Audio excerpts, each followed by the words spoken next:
happy to step aside for books and music. That was fine. You've all probably heard that Lester's subject today is going to be recollections of his delinquent youth, and I see you're all eagerly awaiting. Several people mentioned to me that I had to bring Lester back, and apparently Lester said some people have been telling him the same thing. So here he is, in all his delinquent splendor. And God save the King, and here we go. I didn't remind you, so get those phones silent. Go ahead, Lester. Okay, I have to tell you that the British royal family is always stepping on my parade. In addition to today's event, the Duke and Duchess of Windsor were married on the day I was bar mitzvahed in 1937. That would be important to know. Okay, I thought this, I hope, will be amusing to you, in some sense at any rate. And for many of you, this might be a taste of an unfamiliar culture, or maybe it might be worth something in your anthropology studies. The time period that I'm going to be talking about extends from 1937 to 1945, when I was from the age of 13 to 21, not quite 21. The location at first is, the first 6 years is from 37 to 43 is Williamsburg, Brooklyn, New York.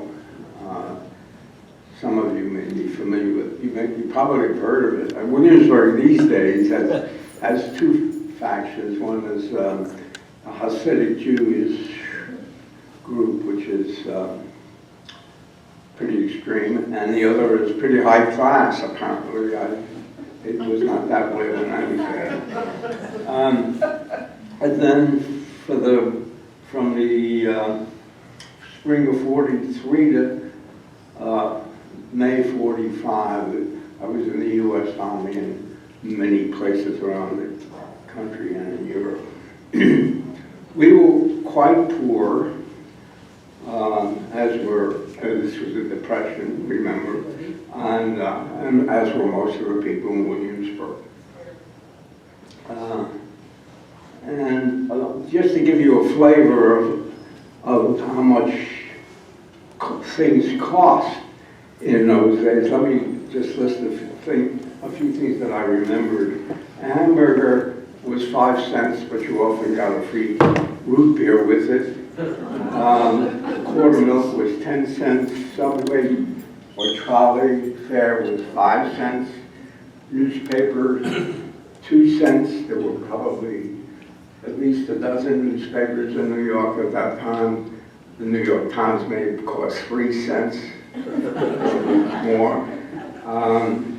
The movie theater on a Saturday matinee, which is when we kids would go, was 10 cents. Cigarettes were 15 cents a pack, but you could buy them singly for a penny apiece. And they didn't care what age you were either, although I didn't buy any. In my bar mitzvah, I got a suit, a new suit for my bar mitzvah, special occasion, and I thought it was pretty high quality stuff. It consisted of a jacket, 2 pairs of trousers, and a vest, and it was $15. Oh my goodness. A bond. My first job out of high school in 1941 paid the minimum wage, which was 30 cents an hour. Now, I want to state a caveat here. As Paul Spitzer might put it, not everything that follows is necessarily true, but I'm certain that I was born in June 1924, Of course, that's what the Social Security Administration said. And I remember, nothing is based on notes. It's all memory that I'm talking about. And all of this is things that occurred 78 to 86 years ago. Many of you in this audience weren't even born then. I'm getting too far away. Okay. Okay, let's start with a bang. I was 13, a freshman in high school, and playing handball, this was after school hours, playing handball on PS 16, Public School 16's wall that faced the street. We would use the school wall for playing handball, which was pretty exciting because there was molding and there was a sidewalk curb to deal with and all that sort of. And it was after school hours, but down the street from where we were playing was a bunch of kids from PS 16, that's an elementary school, and there were a whole bunch of them were raising a fuss about something. But we were high school kids, so we didn't pay any attention to what was going on. We were just playing handball when suddenly somebody comes up behind me and gives me a shove and says, "Get going," or "Get moving," or something like that. Now, this is a tough neighborhood. I was not a particularly tough kid, but I knew that I had to act tough. And so when I got this shove, without looking, I swung around with my fist and hit a policeman right over the head.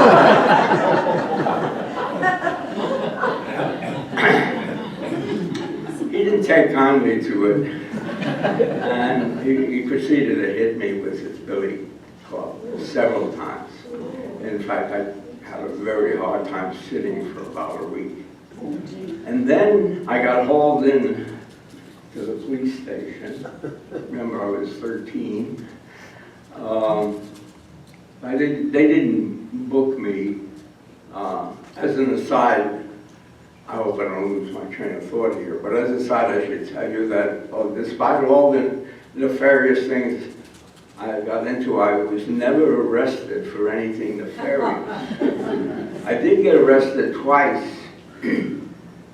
but my name is not on a record because the occasion was that we hung around a pool hall in Brooklyn. We played pool, but there were, we hung around there a lot. And the pool rooms in those days were also betting parlors, essentially. They had the ticker tapes, in which they didn't get stock market stuff from the ticker tape. They got ball scores and racing results and so forth. So there was a lot of betting going on there. And apparently on these two occasions that we got arrested, those of us who were there, the owners of the pool hall had neglected to pay the cops the regular dues, the bribery, and so we got hauled. Everybody in the pool room got hauled, and we had been told, however, just give you a phony name, and we'll get you out of there very quickly. Which was true. I mean, we got hauled in, we gave phony names, and probably in a half hour, so we were out on the street again. That was everybody, not just kids. Anyhow, that's how the earliest I recall actually illegal activity, so to speak. By the way, the cop got in trouble. Oh, no, I should tell you that. This is interesting. After I'd been in the police station about an hour, I was released. And I went out on the street, and there were a whole bunch of kids who were waiting. And when I got out, they started cheering. I was a neighborhood hero. And that's when I first started bawling, I think, when that happened. And the cop, he got in trouble because he shouldn't have done that. And his trouble was he got transferred to a different precinct. which he didn't like. Those are, get to more mundane things. We get manipulated coins.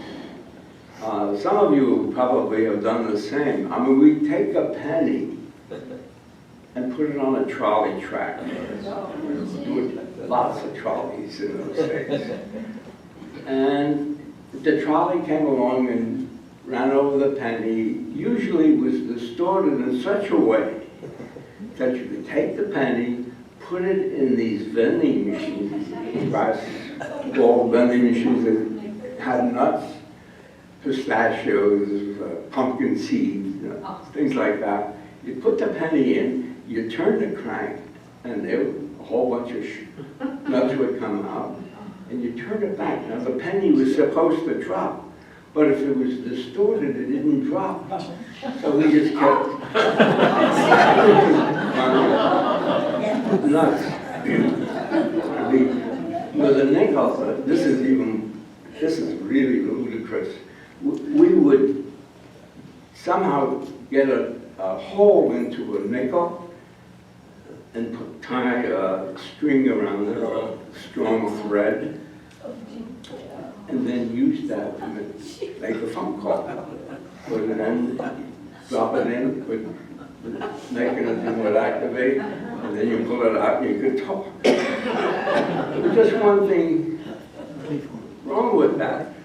Namely, most of the people, almost, in fact, I knew nobody who had a telephone.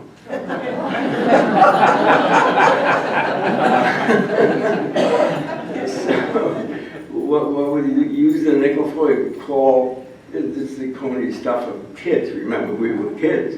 We'd call it a candy store, as we call the neighborhood store. We sold everything, candy, newspapers, cigarettes, a soda fountain, and they always had a coin-operated phone in them, because that's what the neighborhood needed. So you call the candy store and you say, do you have, this is tobacco, pipe tobacco, do you have Prince Albert in the can? And they say, yes. And we would say, well, let him out.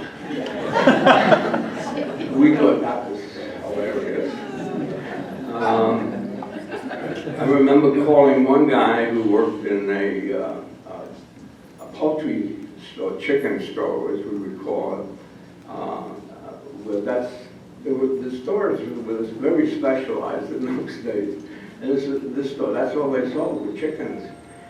And he wasn't a very bright guy, so I remember calling the store and asking to speak with Harry. And Harry came to the phone and I said, Harry, this is the Chicken Pluckers Union, and I went on to something, but tried to scare him, but I hope I didn't. The coin stuff. The next thing I want to tell you about is my first big money caper. When I say big money, it involves something more than $1. And it involved a bingo game at a movie theater. During the Depression,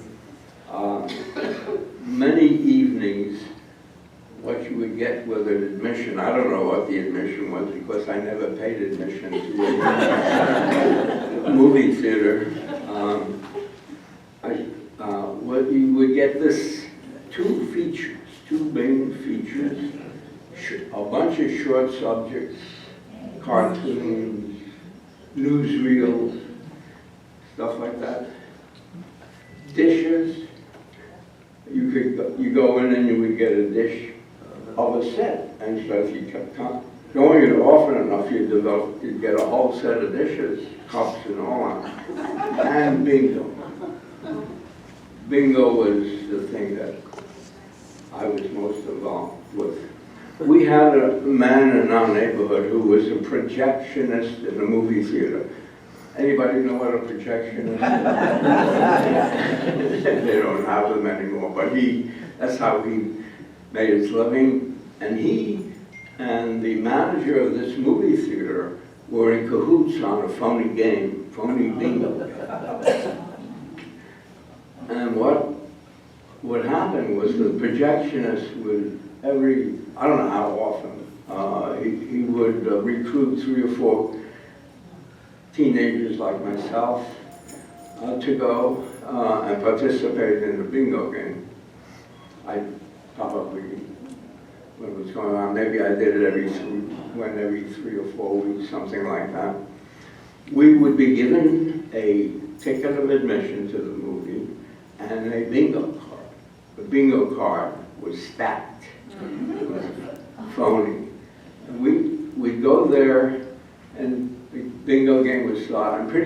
We won very quickly. I mean, the games were stacked. Then when you won, you went up to the stage and chose from a board. There were a bunch of different discs on them, and underneath each disc is said what the prize was: $1, $5, $10, and 1 bicycle.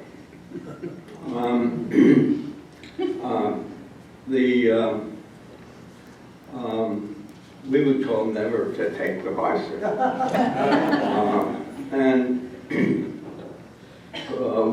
we do that, and afterwards we get the prize right away, and afterwards we divvy it up with the projectionist. This is the one thing that I feel most awful about, because I didn't think about it at the time, but subsequently about I was now stealing from real people. And to me, the members of the audience, everything else is more remote. Anyhow, the bingo game ended for us when one of the kids took the bike. They stopped doing it anymore. Another thing that we did that was rather easy was to be a spotter for floating dice games, crap games, that in the street the older guys would get involved in decent weather playing dice outside, and they usually hired a couple of weak kids to watch out for cops and warn them when the cops were in sight. I occasionally, and I don't know if this was criminal activity, but occasionally I would be hired to wash the car of a gangster. Literally nobody else in our neighborhood owned the car, which had a very nice side effect, which was that the street was our ball field. But in any event, this one guy, a member of Lepke Buchhalter's had a car, and every once in a while he'd hire one of us to wash it, do that for a quarter. Now, I don't think that may be an accessory for a crime, but my lawyer daughter tells me I'm protected by the statute of limitations. So, one of the great activities was sneaking into Ebbets Field to watch the Brooklyn Dodgers play baseball.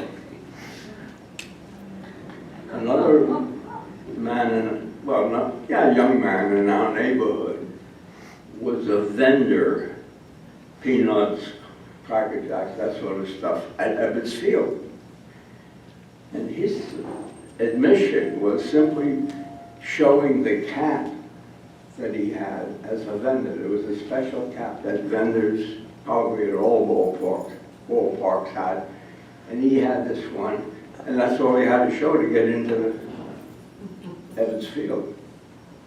Well, what he would do when he knew there wasn't going to be a big crowd at a particular game and there wouldn't be any fuss about seating, he would invite 4 or 5 of we kids to go with him to Ebbets Field. We go there. He would go in using his cap, and we would wait outside on the sidewalk at a particular spot. he'd go in, he'd go up into the stands, to the lower level stands, and in the back of the stands, it was open to this, everything, you know, and he would throw the cat over the side. And one by one, we would get into Evans Field to watch the game, which was pretty dandy. Well, the real gold medal event for me on sneaking in was in 1943, the National Basketball Championship at Madison Square Garden. Now, those of you who are scholars on basketball championships should know, if you don't already, that in those days it was the NIT, not the NCAA, that was the big game. This was an NIT game. And I wanted very much to go to see this. So I went down to Madison Square Garden just before the first game. There were two games. The first game was a consolation match between the two losers of the semifinals, and then the second game was a championship game between the two finalists. So I went down there rather early and thinking that maybe with luck, and if I looked forlorn enough, and somebody had an extra ticket, they might offer it to me. It didn't happen. But for some reason or other, I don't remember why, I just hung around and hung around. Nobody was going in or out anymore. But at the end of the first game, there was a stream of people that left the ball, the Madison Square Garden to go out and get fresh air and smoke. I didn't have to go out to smoke in those days, but some of them did. And it was quite a large stream of people. And it occurred to me that what I might do is turn around, face the street as everybody who was exiting looked, and slowly walk back.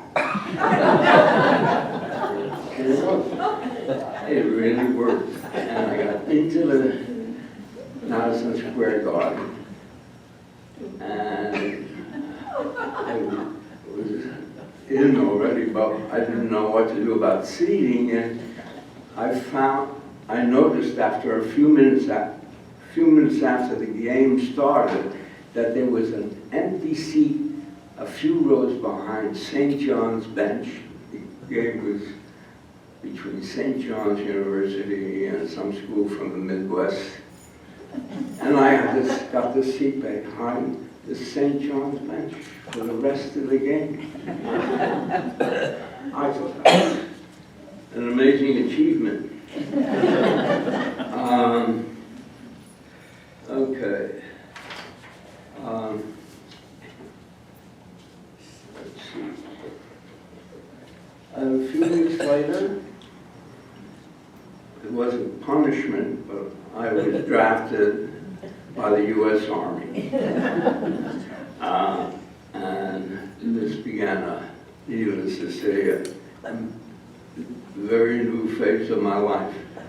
I was quickly, after a few days out on Long Island somewhere, I was sent to Virginia. But before that, I want to note, I didn't realize this until a couple of days ago. At that point, not at that point, but when I graduated high school, I got a full-time job. And I didn't have the same job until I got into the Army. I don't know why, but jobs changed. But I always had a full-time job. And once I had a full-time job, I no longer was interested in any escapade that involved money. the rest of it. And until the very last thing that I'm going to talk about, if there's time. But otherwise, all the delinquency that I engaged in did not involve money. There were other things.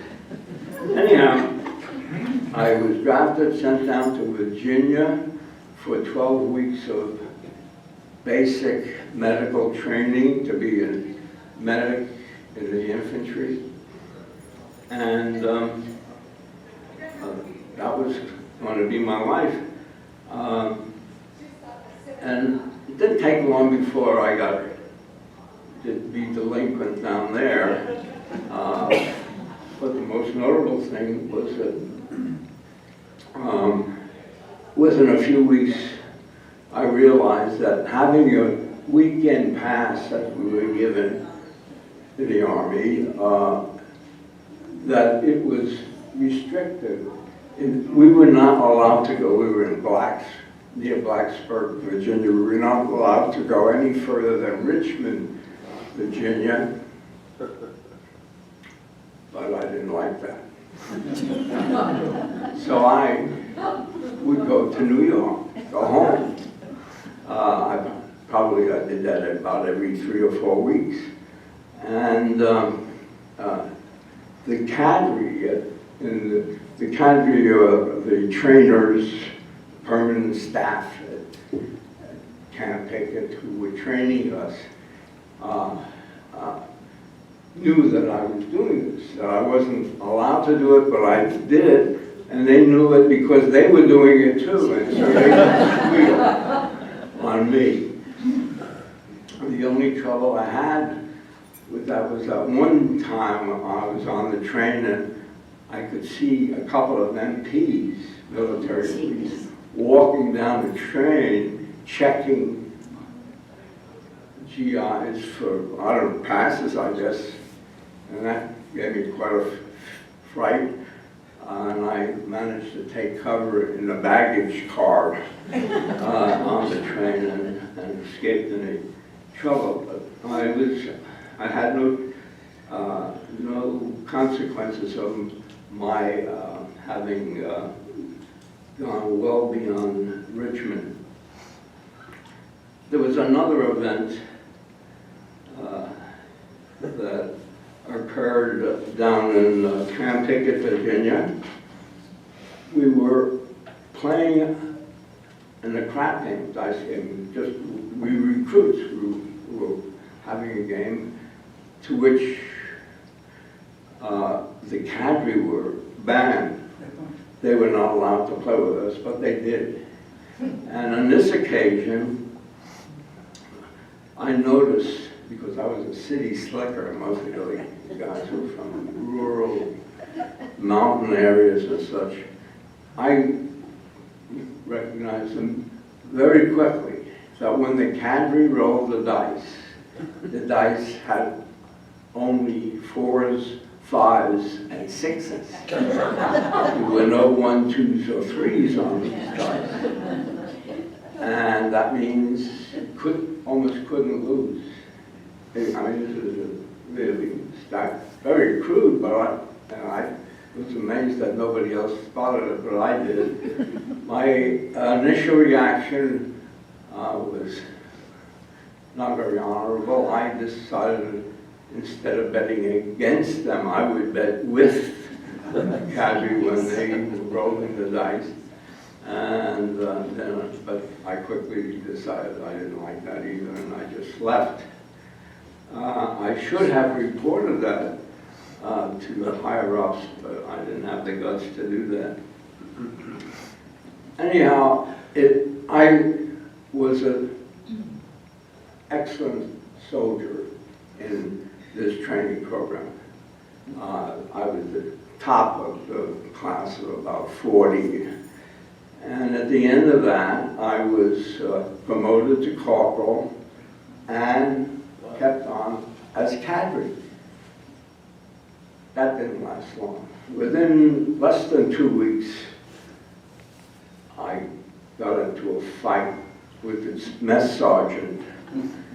and it was busted down to back to private. But I didn't care anymore because I had just been informed, or very shortly afterward, I was informed that I was now going to be sent to the Army Specialized Training Program, which was a program set up by the Army through hundreds of colleges and universities around the country to train, give college training to selected GIs. We'd taken an exam and a few other things, and I was sent to Princeton University for 9 months, studying the regular curriculum as far as I could tell. This was the equivalent of 3 semesters, and which I was 3 semesters of credit, which I used afterwards when I went to college. And I was pretty well behaved, although I did have a similar experience to what I'd had in Virginia. Namely, I was violating passes that I had on weekends. It wasn't a question of distance. New York City was close enough to Princeton. That was within the bounds of doing it. But we were not allowed to leave Princeton before noon on Saturday and had to be back by, I don't know, 11 o'clock on Sundays.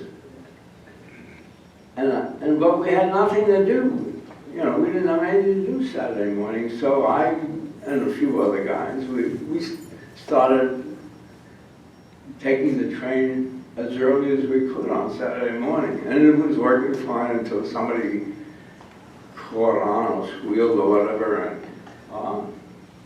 I got caught and was punished. In fact, that's the only thing I ever got punished for.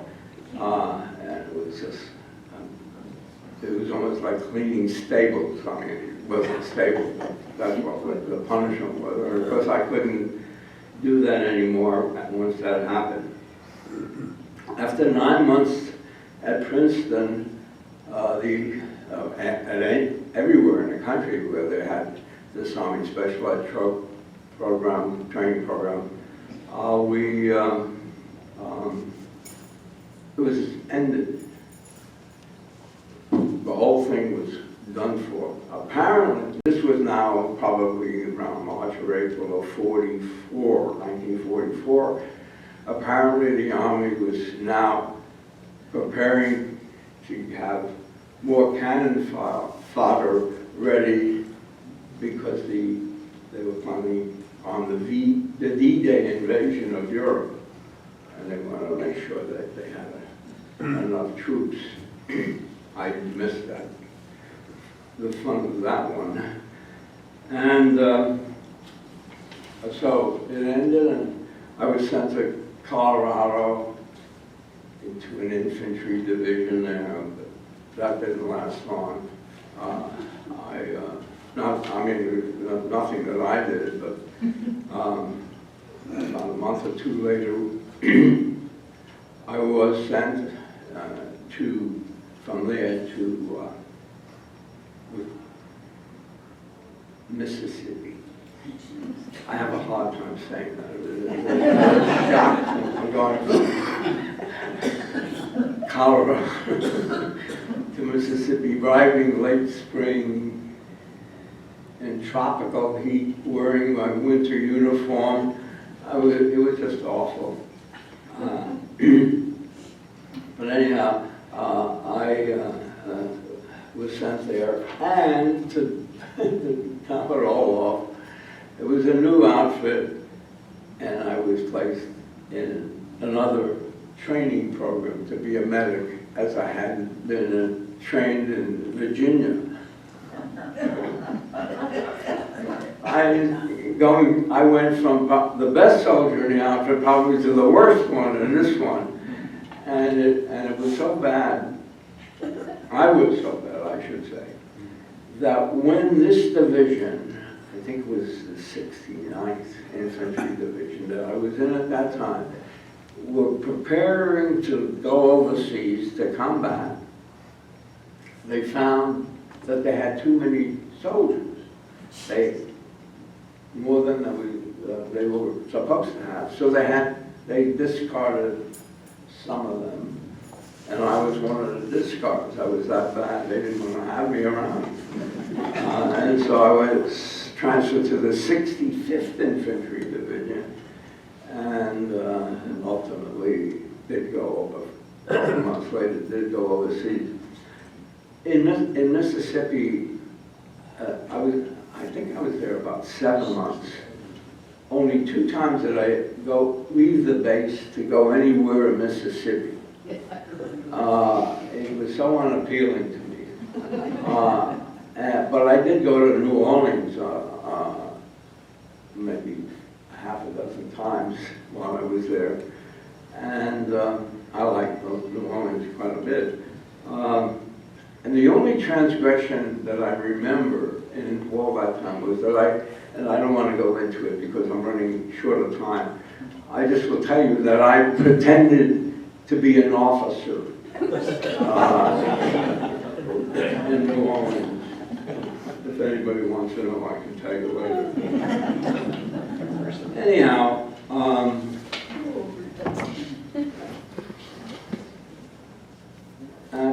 after about 7 months at Camp Shelby in Mississippi, this now 65th Infantry Division that I was in was sent overseas to finally go into combat. And I'm not a war hawk or anything. I was not eager early on to go into combat, but by that time I suffered enough in Mississippi that I really wanted to go. And we were sent to New York aboard a troop ship to take us over to Europe. And the journey was 10 days long. And I was fine for the first 3 days, but then I got incredibly seasick. It was awful, absolutely awful. I give you an idea, 2 things that will give you a sense of how seasick I was.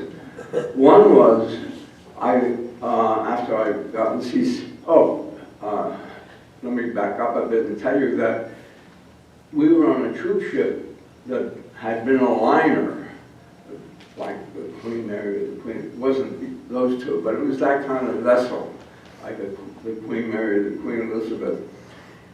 But we configured for troops to pack us in, and there were 4 bunks high that we had. I lucked out and had the top bunk. And my bunk not only was a top bunk, but it also had an air conditioning duct, not an air conditioning, ventilation duct that went around 3 sides of it, so it was either too hot or too cold. It was awful. So I'm seasick in this circumstance, I'm terribly seasick. So the 2 indicators of how bad it was, one was I got called to do KP, kitchen boy. The last thing in the world that I wanted.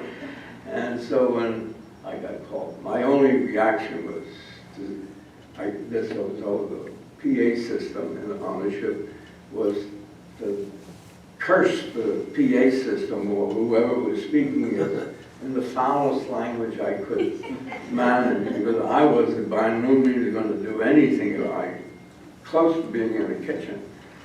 And so that was one indicator. The other indicator was that while I was in that siege of seasickness, our convoy got attacked by German U-boats.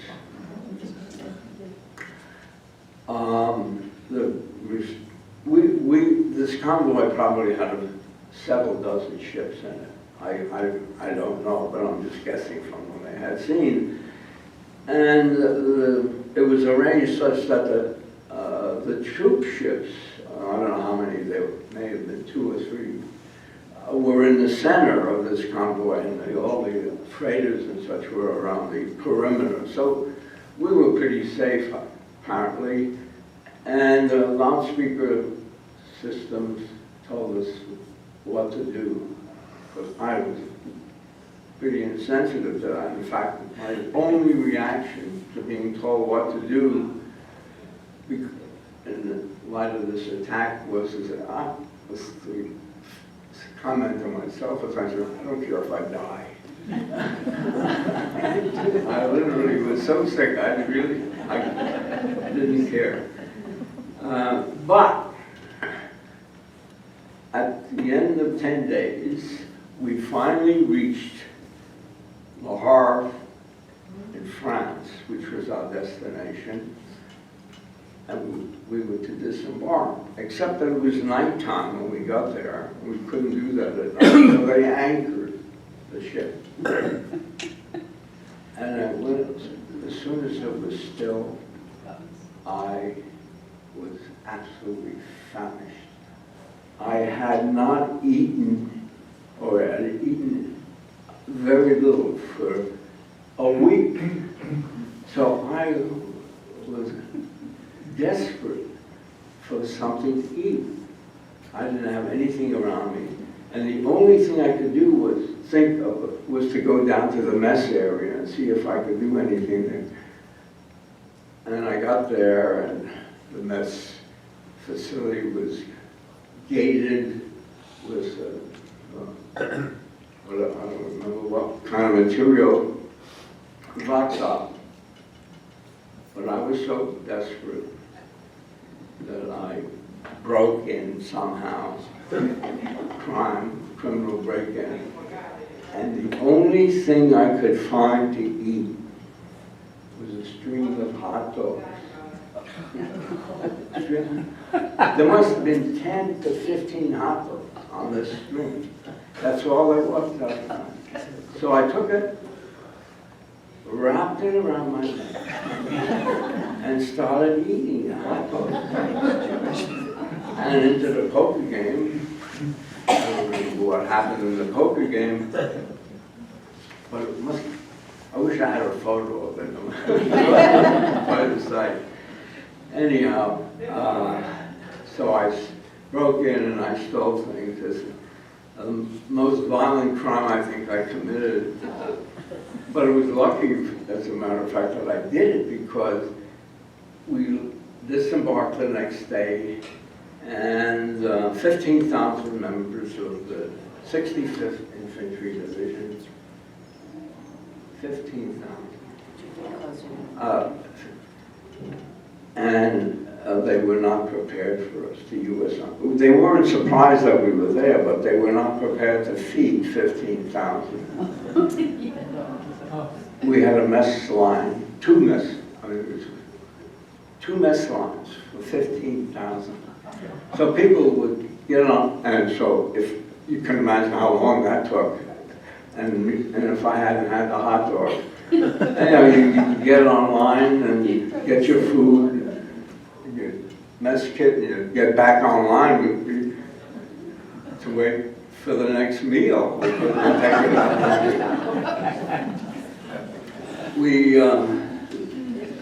spent a few weeks in staging area, and then we were sent into combat finally. This was now, well, we landed in Le Havre sometime in December, I don't remember, of 44, and we went into combat very early in 1945. But once we were in combat, the Germans knew that time was up, and within 4 months, we defeated the Germans, and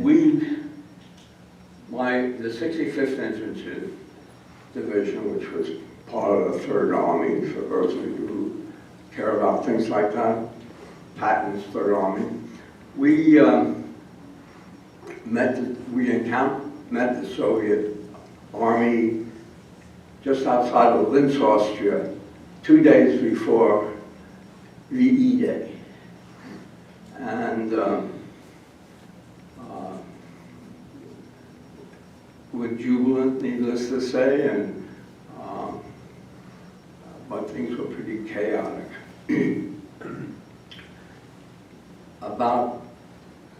So that was May 6th, actually, today's the anniversary of when we got to Linz. The VE Day was 8th, May 8th. I could tell you a lot about this, but I only go on to tell you 2 episodes of my experience. Several days after VE Day, my captain and I were out on the Jeep ride. He had to run some errand and I could speak a little German, so he took me along. And on the way back, going back to the city, we passed an airfield just outside Linz. And parked on this airfield were a bunch of American bombers, B-24 bombers. What were they doing? We thought, what the heck are American bombers doing at an airfield in Linz? So, outside Linz. So we went over, the captain and I, to talk with them and see what it was all about. And it turned out they were there to take French displaced persons, slave laborers, if you will, back to Paris.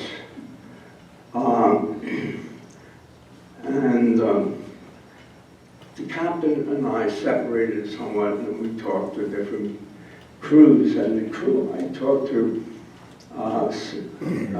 when asked where they were based, told me that they were at an air base near Ipswich in England.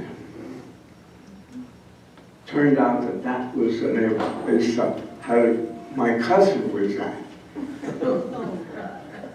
So my immediate reaction was, could I get a lift?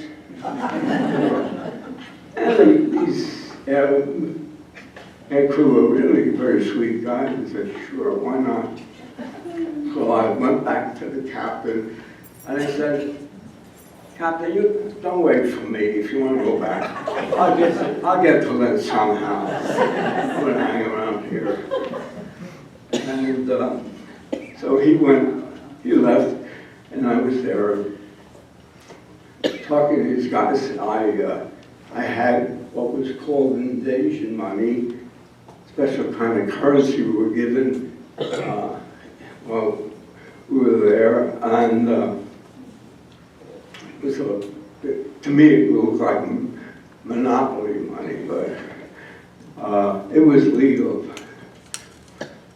And the Brits wanted to get some of the souvenirs, so we exchanged money and so forth. And finally we took off without any French people. Why, I don't know. And I was put in the nose of the plane with the navigator, this plastic nose. First time I'd ever been on an airplane. It was fantastic. The navigator decided he was going to navigate our landmarks. We were probably, I'm guessing, 3,000 or 4,000 feet above ground, and he would show me on the map the rivers and lakes and churches and villages and stuff. It was just fantastic. I'd never been on and seen this. And then about midway through the trip, I was called by the captain of the plane to see if I wanted to fly the plane. I went up to the cockpit. I didn't even know how to drive. I was a New Yorker. I didn't get my driver's license until I was 26.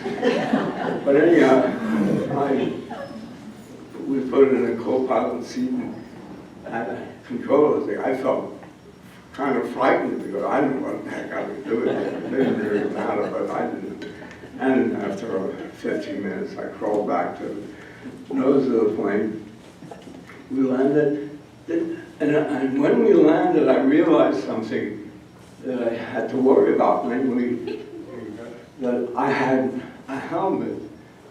I was a combat soldier, and which was very, you don't see in Britain during wartime. They didn't wear helmets, and not only was it a helmet, but it had red crosses on it because I was a medic.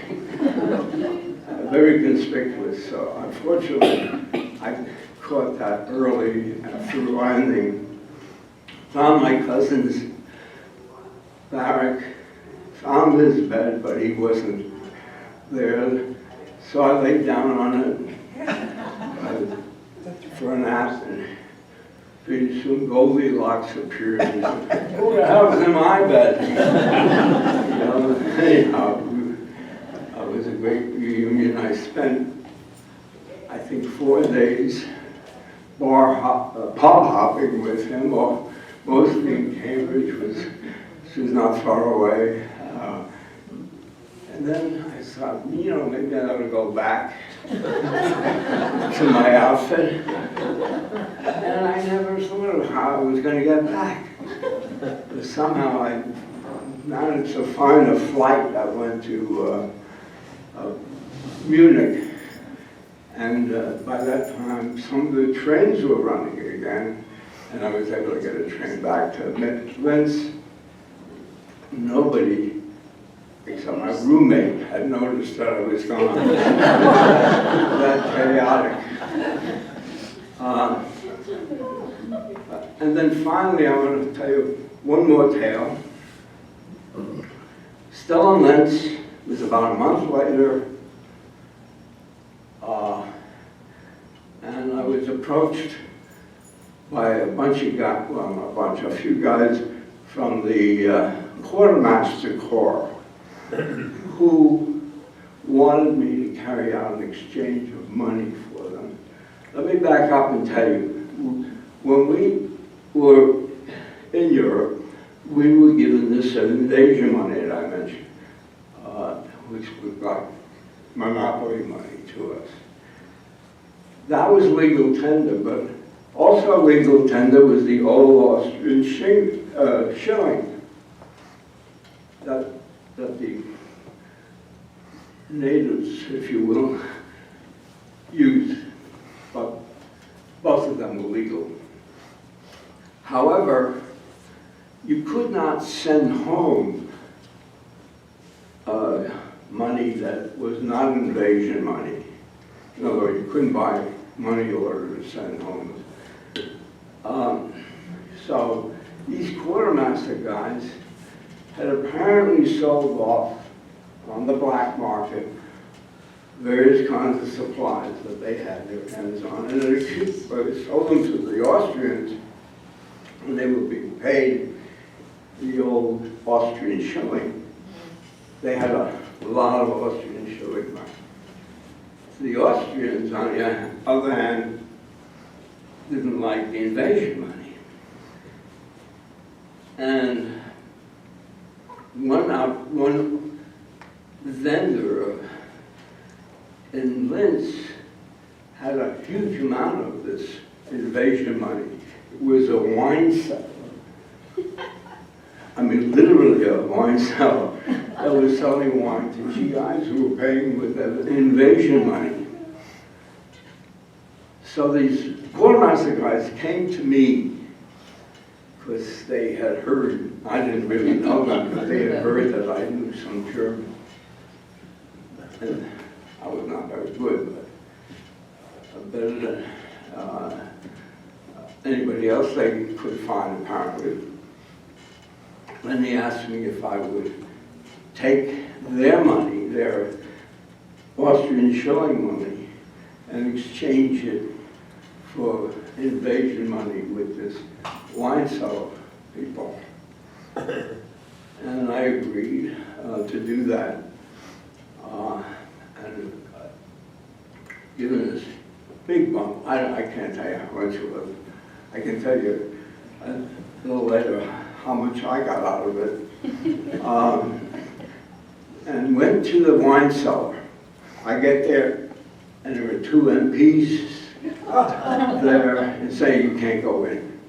For whatever reason, the Army decided they didn't want the GIs to go there. So I immediately offered them a bribe, which they accepted. I went in and carried out the exchange. The proprietors of the wine cellar were tickled pink. I took a cut from both sides, and I ended up with about $700 for me, which was huge. It was almost as much as I was making in a year when I got drafted.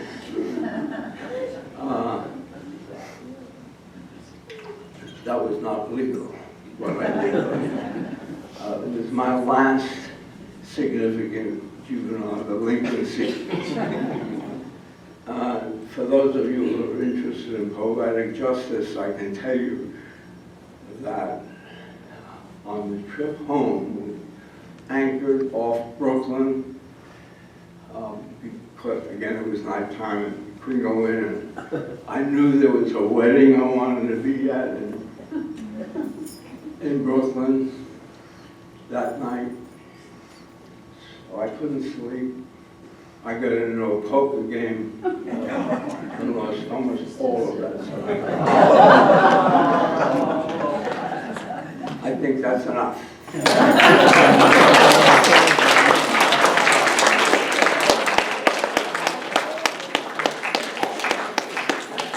Thank you, Lester.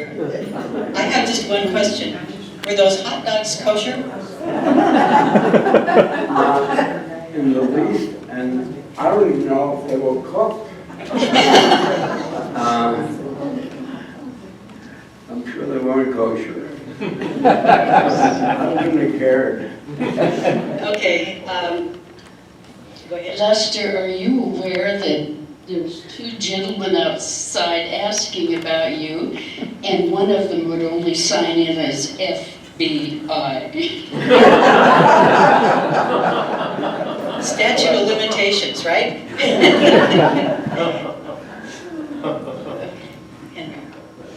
A lot of that resonates, what you've said resonates with me as a New Yorker, playing ball against the, handball against the wall and with a curve. And you used to play, if you hit the ball against the wall first, you called it American. If you hit the sidewalk first and then the wall, that was Chinese. I don't know why. Neither one was called that.